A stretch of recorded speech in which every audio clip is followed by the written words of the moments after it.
그들이 전에 맹인이었던 사람을 데리고 바리새인들에게 갔더라. 예수께서 진흙을 이겨 눈을 뜨게 하신 날은 안식일이라. 그러므로 바리새인들도 그가 어떻게 보게 되었는지를 물으니 이르되 그 사람이 진흙을 내 눈에 바르매 내가 씻고 보나이다 하니, 바리새인 중에 어떤 사람은 말하되 이 사람이 안식일을 지키지 아니하니 하나님께로부터 온 자가 아니라 하며, 어떤 사람은 말하되 죄인으로서 어떻게 이러한 표적을 행하겠느냐 하여 그들 중에 분쟁이 있었더니, 이에 맹인되었던 자에게 다시 묻되 그 사람이 내 눈을 뜨게 하였으니 너는 그를 어떠한 사람이라 하느냐. 대답하되 선지자니이다 하니, 유대인들이 그가 맹인으로 있다가 보게 된 것을 믿지 아니하고 그 부모를 불러보되 이는 너희 말에 맹인으로 났다 하는 너희 아들이냐.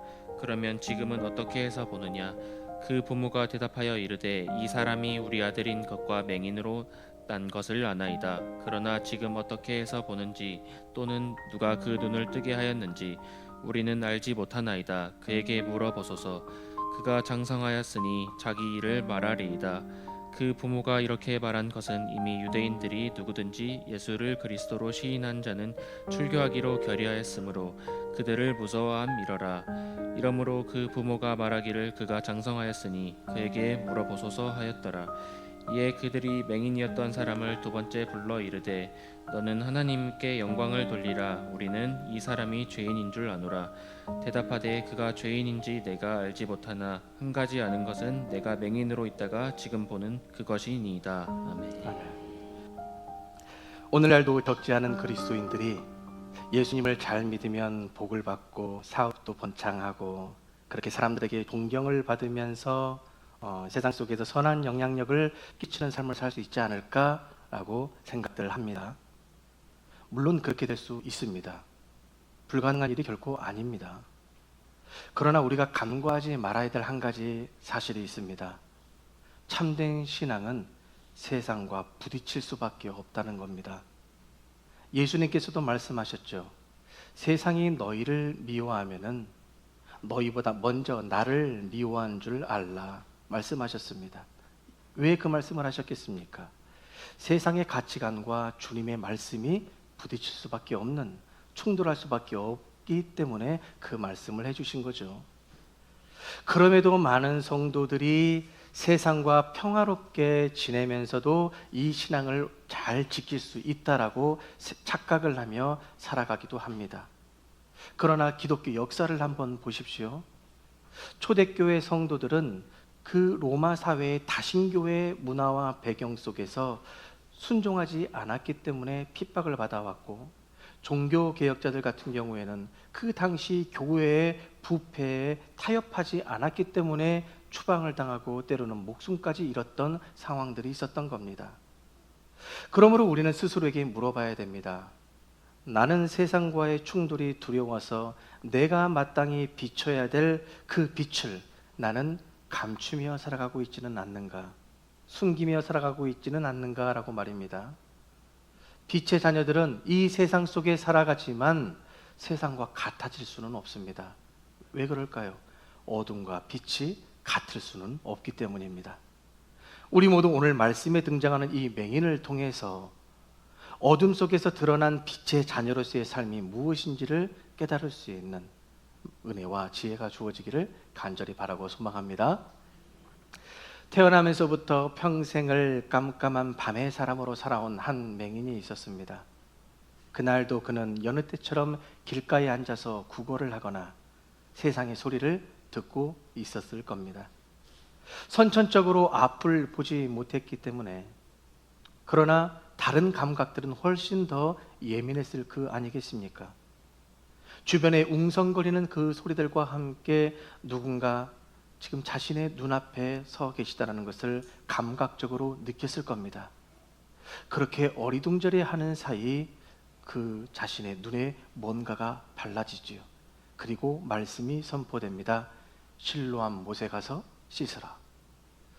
그 맹인은 그 말씀 앞에서 이것저것 묻지도 않고 따지지 않으며 그대로 순종해서 그동안 깜깜한 그대의 삶 속에 다시 이 세상의 빛을 보며 이 세상을 처음 보게 되는 역사를 경험하게 되지요. 그 일이 있고 나서 순식간에 모든 사람들의 시선이 그 맹인을 향하게 됩니다. 사람들의 관심이 뭐겠습니까? 오직 한 가지입니다. 네가 어떻게 눈을 뜨게 된 것이냐? 그는 대답합니다. 요한복음 9장 11절 말씀. 예수라 하는 그 사람이 진흙을 이겨 내 눈에 바르고 나더러 실로암에 가서 씻으라 하기에 가서 씻었더니 보게 되었노라. 사람들이 다시 묻습니다. 그가 어디 있느냐? 그러나 그는 예수님이 어디에 계신지 알지 못했지요. 사람들은 그를 바리새인들에게 데려갑니다. 왜 바리새인들에게 데려가느냐? 14절 말씀을 통해 우리가 유추해 볼 수 있습니다. 예수께서 진흙을 이겨 눈을 뜨게 하신 날은 안식일이라. 맹인이 눈을 뜬 날이 안식일입니다. 안식일은 그 어떠한 일을 해서도 안 되고 새로운 창조의 행위들을 행해서는 안 됩니다. 치료가 있어서도 안 되고 진흙을 이기는 일도 다 일로 간주하기 때문에 율법을 어기는 일입니다. 그러니 지금 바리새인들 앞에 데리고 간 것은 율법에 정통한 그 사람들 앞에서 예수를 율법 위반자로 몰아서 예수의 영향력을 차단하려는 의도가 다분히 깔려 있는 것입니다. 실제로 22절 말씀에 우리가 보면은 당시 유대 사회가 이미 예수님을 호의적으로 긍정적으로 말하는 자를 출교하기로 결정했음을 22절 말씀을 통해서 우리가 볼 수 있습니다. 그렇게 맹인이 지금 이 바리새인들 앞에 서서 또다시 질문 공세를 받게 됩니다. 어떻게 보게 되었느냐? 생각해 보십시오. 몇 번 이 질문을 듣고 몇 번 답했을까요? 손가락을 세어보지는 않았지만 수도 없이 이 질문을 받았고 이것에 대해서 대답했을 겁니다. 처음에는 내가 다시 이 세상을, 다시도 아니죠, 처음 이 세상을 보게 된 것에 대한 감격과 감사로 내가 이렇게 예수님 때문에 실로암에 가서 씻어서 내가 이렇게 눈을 보게 되었다, 이 간증을 했을 겁니다. 그러나 점점 더 이제는 상황이 달라집니다. 자발적인 기쁨과 감사의 간증이 아니라 신문에 가까운 반복적인 이 질문과 대답에 얼마나 힘들었을까. 15절 말씀에 보니까 이 맹인의 고백이 많이 단순해졌습니다. 많이 간추려졌죠. 그 사람이 진흙을 내 눈에 바르매 내가 씻고 보나이다. 아까 11절 말씀에 비해서 많이 축약되지 않았습니까? 여기서 빠진 것이 뭐냐? 예수 그리스도의 이름이 빠졌습니다. 어디에 가서 씻어야 되는지 실로암이라는 장소가 빠졌습니다. 그리고 내가 씻으라 하기에 내가 가서 씻었다는 순종의 의미가 빠져 있습니다. 왜 그랬을까요? 하도 지쳐서 대답을 축약할 수도 있을 것이고, 또 하나의 문제는 더 이상 그렇게 할 필요가 없다라고 느껴졌을지도 모르는 일입니다. 이 대답을 두고 바리새인들의 의견이 둘로 나눠지게 되는데, 이 사람이 안식일을 지키지 않았기 때문에 이 사람은 하나님으로부터 온 자가 아니다라고 예수를 비난하는 쪽이 있는가 하면, 또 다른 바리새인들은 죄인으로서 어떻게 이런 표적이 나타날 수 있겠느냐? 하나님이 하신 일이 맞도다. 그는 하나님으로부터 보내진 자가 맞다. 이렇게 의견이 양분화됩니다. 결국 바리새인들이 어떤 결정을 내리느냐? 맹인에게 물어보는 겁니다. 너는 그를 어떤 사람이라고 생각하느냐?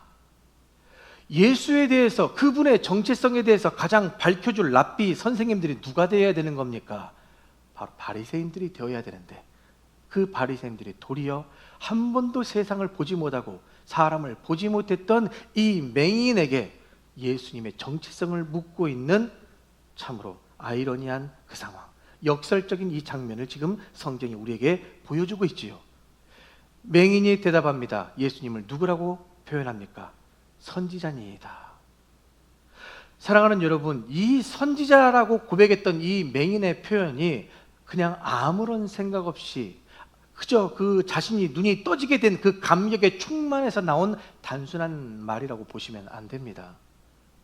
당시 분위기 속에서 예수를 호의적으로, 긍정적으로 그리스도라고 고백하는 자체만으로 어떻게 된다라고 얘기했습니까? 22절에 출교당한다 했습니다. 그렇기 때문에 지금 그런 출교당할 수 있는 상황 속에서도 예수님을 선지자라고 고백할 수 있는 것은 상당한 용기와 결단이 아니고서는 선포할 수 없는 말입니다. 목숨 걸고 내놓은 말이죠. 오늘날 우리야 편하게 이야기할 수 있지만 그들에게는 그렇지 않습니다. 내가 그리스도인이라고 이야기하는 자체로 감옥에 갇히며 심지어 목이 떨어질 수도 있는 상황이라는 말입니다. 그 말 한마디가 그 사람의 신앙 전체를 대변할 수 있는 상황입니다. 그러니 지금 이 선지자니이다 라고 고백했던 것 자체도 삶을 걸었던 고백이라고 보는 거죠. 그러나 사람들은 여전히 기적을 경험한 그 맹인의 증언을 받아들이려 하지도 않고 예수에 대한 불신을 끝까지 거두려고 하지도 않습니다. 먼저 된 자가 나중되고 나중된 자로서 먼저 된다라고 이야기 나왔던 마태복음 19장 30절의 말씀이 왜 기록이 되었는지 우리가 알 수 있게 되는 말씀 아닙니까? 하나님의 말씀을 많이 안다고 해서 그 믿음이 깊어지는 것이 아니라 하나님의 말씀을 잘 모르고 초신자여도 그 진리를, 말씀 앞에서 그 진리를 경험하게 되면 온전한 신앙의 고백이 나올 수 있고 삶이 변화될 수 있다는 것을 지금 보여주는 겁니다. 바리새인들에게 원하는 답을 얻지 못했던 사람들, 이제 어떻게 합니까? 그 맹인의 부모를 소환합니다. 그래서 부모에게 질문을 하죠. 이 사람이 너희 아들이 맞느냐 안 맞느냐? 이것은 지금 맹인과 그 부모가 진짜 가족 관계인지 자식과 부모의 관계인지를 팩트 체크하는 게 아니라 위협이고 협박입니다. 왜냐? 부모에게 물어서 이 사람이 내 아들이 맞느냐라고 물었을 때 아니라고 하면 부모님은 거짓말하는 거기 때문에 율법을 어기게 되게 만들고, 맞다라고 하면 반드시 바리새인들이 뭐라고 질문하겠습니까? 그럼 어떻게 이 사람이 눈을 뜨게 된 거냐? 네 아들이 눈을 뜨게 된 출처를 밝혀라. 그러면 누구라고 이야기해야 되겠습니까? 예수라고 이야기를 해야 됩니다. 그러면 어떻게 될까요? 결국 이 바리새인들이 부모를 소환해서 이 협박, 위협을 하는 이유는 그들에게 예수의 이름을 끌어내서 예수와 맹인과 그의 부모까지 다 출교를 시키고자 하는 속셈이 들어있는 거죠. 출교라는 것은 그 당시에 예배를 드리는 이 회당에서 배제시키는 것을 말합니다. 하나님 백성으로서의 권리와 그 정체성, 신분을 잃어버리게 만드는 겁니다. 빼앗는 거죠. 심하면 생계까지 위협이 되는 겁니다. 왜 그러냐? 유대 사회입니다. 오직 하나님을 믿는 신정국가입니다. 공동체와 그 유대 공동체 안에서 단절을 의미하게 되는 것이고, 단절이 되게 되면 그 사람의 재산이 손실을 얻게 될 가능성이 주어질 뿐만이 아니라 그 유대 사회에서 왕따가 되어버리고 명예가 다 실추되는 상황. 어떻게 살아갑니까? 그런 상황 속에서 이 바리새인들이 질문할 때 이 부모는 이렇게 말할 수도 없고 저렇게도 말할 수 없는 또다시 진퇴양난의 상황에 빠져 있게 된 것 아닙니까? 그때 이 부모가 어떻게 반응을 합니까? 23절의 말씀 보시면 나와 있죠. 그가 장성하였으니 그에게 물어보시오. 어떻습니까? 우리한테 물어보지 말고 다 컸으니까 그에게 물어보시오. 우리는 이 맹인 부모의 이 대응을 보면서 현실 앞에 침묵하는, 타협하는 우리의 신앙을 보게 됩니다. 그러면서도 우리는 그 부모의 행동에 손가락질할 수가 없습니다. 왜입니까? 우리의 마음 한켠으로는 어쩜 부모가 돼서 그렇게 할 수 있을까? 그래도 아들인데 보호해주고 책임을 지고 대변해 주어야지 라는 마음이 있는가 하면 동시에 또 어떤 마음이 듭니까? 우리가 부모의 입장에서 어떤 마음이 듭니까? 우리가 말 한마디 잘못하면 우리 집안 완전히 끝장이란다. 우선은 살고 봐야 되지 않겠느냐? 우선은 그 상황에서 예수를 말하지 말고 살고 봐야 되지 않겠느냐? 그리고 그 다음 일을 우리가 도모해야 되지 않겠느냐? 이런 부모의 마음을 우리가 다 이해하지 않습니까? 그러니 이러지도 저러지도 못하는, 손가락질할 수 없는 안타까운 상황에 놓여진 거죠. 오늘날 우리가 신앙을 지킨다는 그 이유로 손해를 감수해야 되는 순간이 찾아온다면 여러분들은 감수하겠습니까? 예수 믿는 것 때문에 내 생계가, 내 삶이 어려워진다면 여러분들은 예수를 나의 구주라고 고백하시겠습니까? 아니면 모른다고 부인하시겠습니까? 우리가 진리의 빛을 드러내기보다 사실은 그 빛을 잠시 숨기고 어둠에 순응하면서 잠잠히 있는 것이 더 안전하고 지혜롭게 여길 때가 있지 않습니까? 성도 80명쯤 되는 이 지방의 어떤 한 교회에서 담임 목사 청빙이 이제 진행이 되었고 최종 3명의 후보가 있었습니다. 그 중에 한 장로님을 필두로 해서 그 교회의 주된 세력을 가진, 주축을 가진 세력이 3명의 후보 중에 그 서울 출신 목사님 후보자 1명을 적극 지지를 하는 겁니다. 그런데 그 후보자가 교회 측에 2가지 조건을 제시를 합니다. 첫 번째, 본인이 서울에 있을 때 부목사 시절을 할 때 그 교회에서 사택을 얻기 위해서 2억 원을 이제 제공을 해줬고, 그 2억 원에 맞춰서 사실은 사택을 구해서 전세로 살아야 되는데 마땅치가 않았는지 아니면 더 큰 집을 원했는지 본인의 1억을 더하여 3억으로 사택을 매매를 한 겁니다. 그러니 이제는 이곳에 담임 목사로 부임을 하게 되면 그것을 처분을 해야 그 본 교회의 2억을 돌려줘야 되고 자신의 1억을 가져올 수 있지 않겠습니까? 그러나 그 매매가 쉽게 이루어질까요? 쉽지는 않은 문제 아닙니까? 그러니 지금 이 교회에서 나에게 3억을 빌려주시오. 그리고 나는 한 달에 적어도 400만 원의 사례를 받아야 됩니다. 이 2가지 조건을 그 교회에 제시를 하는 겁니다. 그리고 나면 과연 그 3억을 이 교회가 감당할 수가 없는데 어떻게 해야 되겠습니까? 이 주축된 세력들이 그 목사님을 뽑기 위해서 교회 담보로 대출을 받아서 그 원금과 이자는 우리 성도들이 십시일반으로 내서 원금과 이자를 갚자라는 의견을 제안을 한 겁니다. 그 이야기를 들은 그 교회에서 심우하고 있는 교육 목사님이 깊은 우려를 표한 거죠.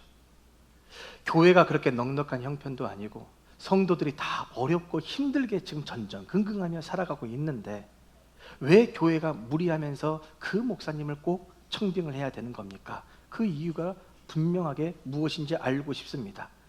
그리고 왜 그 원금과 이자를 재정이 아니라 성도들이 십시일반 내게 해서 성도들에게 그 무거운 멍에를 짊어지게 하는 겁니까? 그것은 아니지 않습니까?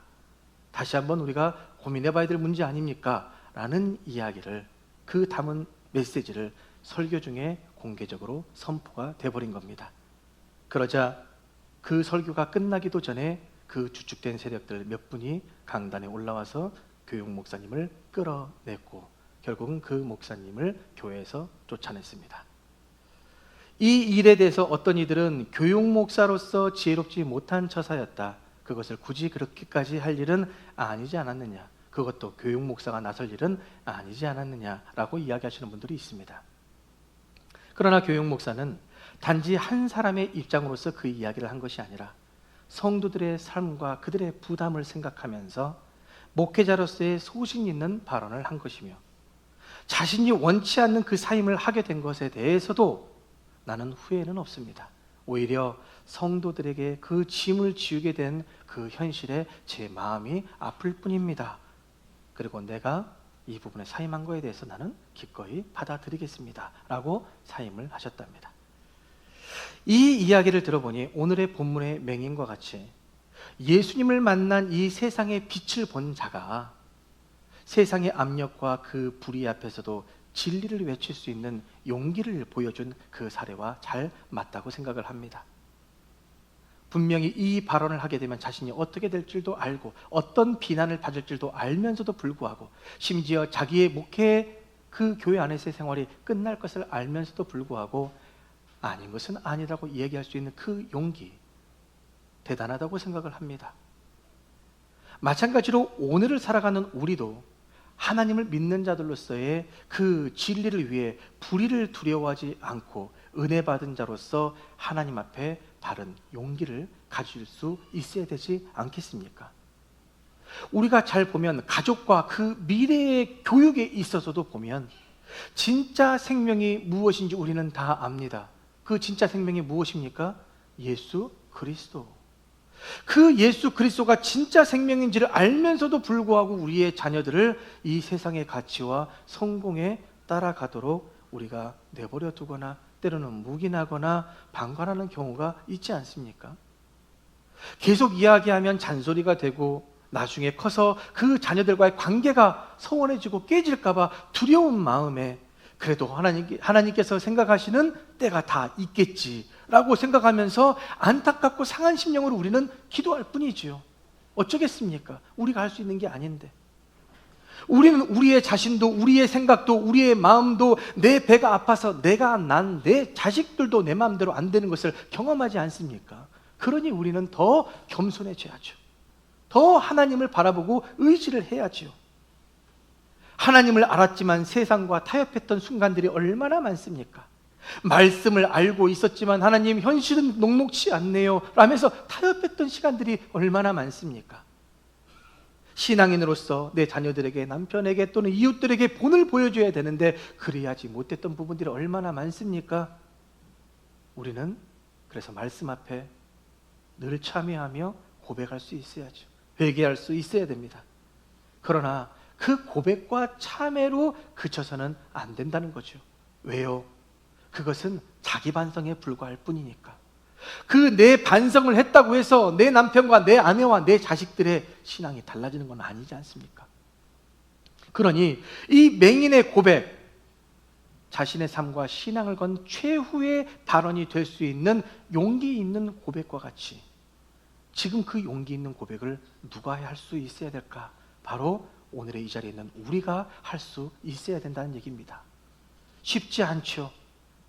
내 힘으로 할 수 있는 것도 아니죠. 하지만 성령에 우리가 이미 빛을 경험한 사람들이라면, 하나님의 사랑과 은혜를 입은 자들이라면 우리가 그 용기를 낼 수 있어야지요.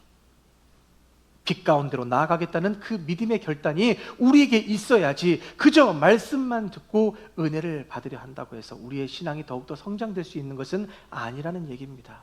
생명을 걸 수 있어야 한다는 겁니다. 우리는 그만큼 주님을 알고 그런 주님을 믿고 주님의 사랑과 은혜를 이미 경험한 자들 아닙니까? 하나님의 기적을 얼마나 많이 체험한 자들 아닙니까?